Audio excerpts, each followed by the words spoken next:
Arcadian Vanguard presents the Wrestling News and your daily wrestling newscast for Thursday, February 8th, 2024. Good morning, I'm Mike Sempervive. We begin today with AEW Dynamite broadcast live on TBS from the Footprint Center in Phoenix. The main event saw Sting win the first championship of his AEW tenure and his first title of any kind in 13 years as he captured the AEW World Tag Team title with Darby Allin. Sting and Allin defeated Big Bill and Ricky Starks for the gold in 13 minutes and 19 seconds when Sting pinned Starks after the Scorpion Death Drop. During the post-match celebration, Sting and Allin were attacked and bloodied by the Young Bucks. The Bucks also attacked Sting's sons who were taking part in the celebration. The undefeated Sting command God! Oh, what the hell? That's Matt and Nick Jackson! The Young Bucks! And those are his sons, for crying out loud! They're not wrestlers! Oh my... Matthew and Nicholas, what the hell are they doing here? These are civilians and Sting's sons! And these bats in hand! Just completely upstaging this moment. This is despicable. Look at that. Completely upstaging. Hell, they're beating the hell out of people. The opening bout between Hangman Adam Page and Swerve Strickland, held to determine the number one contender to Samoa Joe's AEW World title, resulted in a 30-minute draw. Strickland asked for 5 more minutes, but Page refused. Afterward, Tony Schiavone announced that both men would get a shot at Joe in a 3-way match on March 2nd at Revolution. Also on the show, the CMLL trio of Hechicero, Volador Jr., and Mascara Dorada were defeated by Bryan Danielson, Claudio Castagnoli, and Jon Moxley of the Blackpool Combat Club.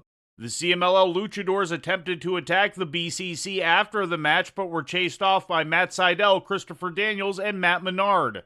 In other results, Konosuke Takeshita forced Chris Jericho to submit to his own finisher, the Lion Tamer, and AEW World Women's Champion Toni Storm beat Red Velvet.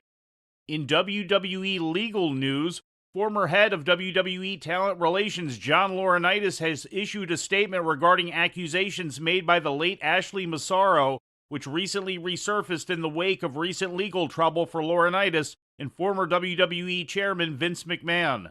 According to Laurinaitis' legal team in a statement released yesterday to Vice, quote, "Any allegations that Mr. Laurinaitis helped to cover up an alleged rape allegation is an outright lie. Johnny, like most upper-level management at some time, became aware of the allegations and ensured all proper WWE protocols were followed, including privacy for the alleged victim. We object to the use of the term cover-up, as no such plan or plot ever took place to hide or assist in the alleged rape," end quote.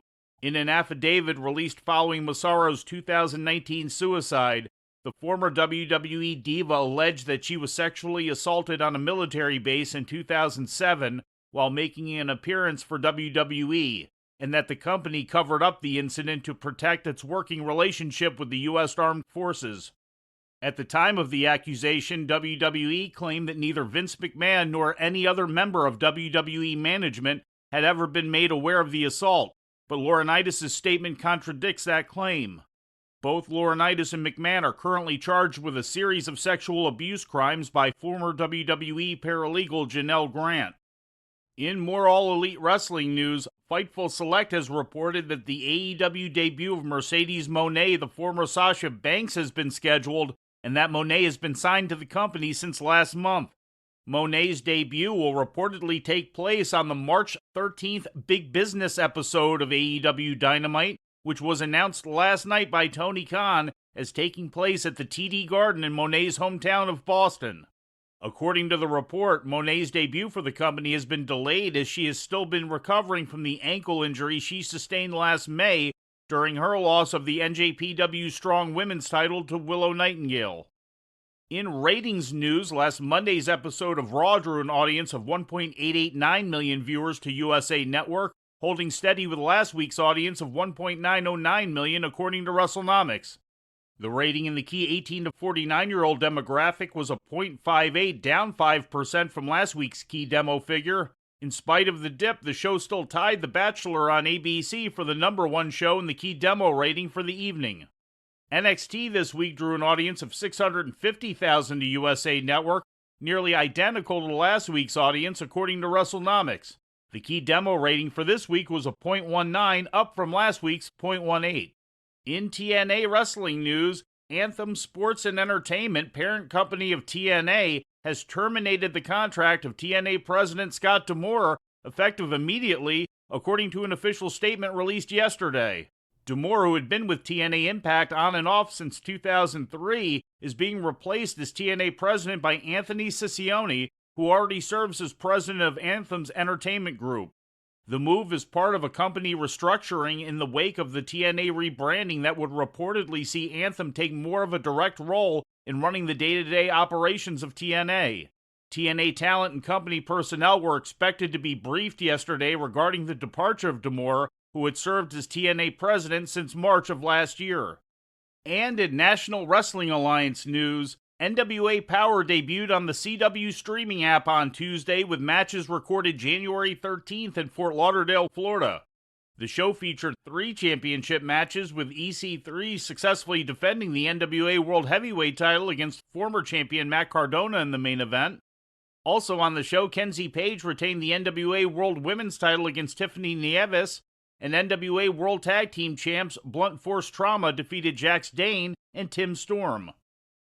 And before we leave you today, we'd like to remind you that however you consume your content, you can find the wrestling news 24 hours a day and 7 days a week across social media.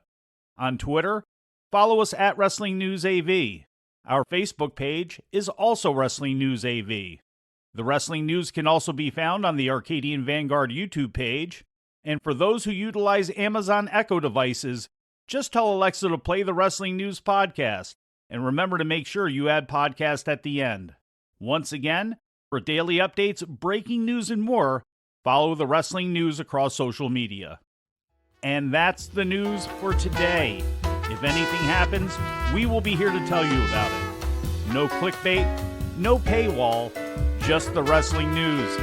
The Wrestling News is a division of Arcadian Vanguard, and the Wrestling Newscast is a production of the Arcadian Vanguard Podcast Network.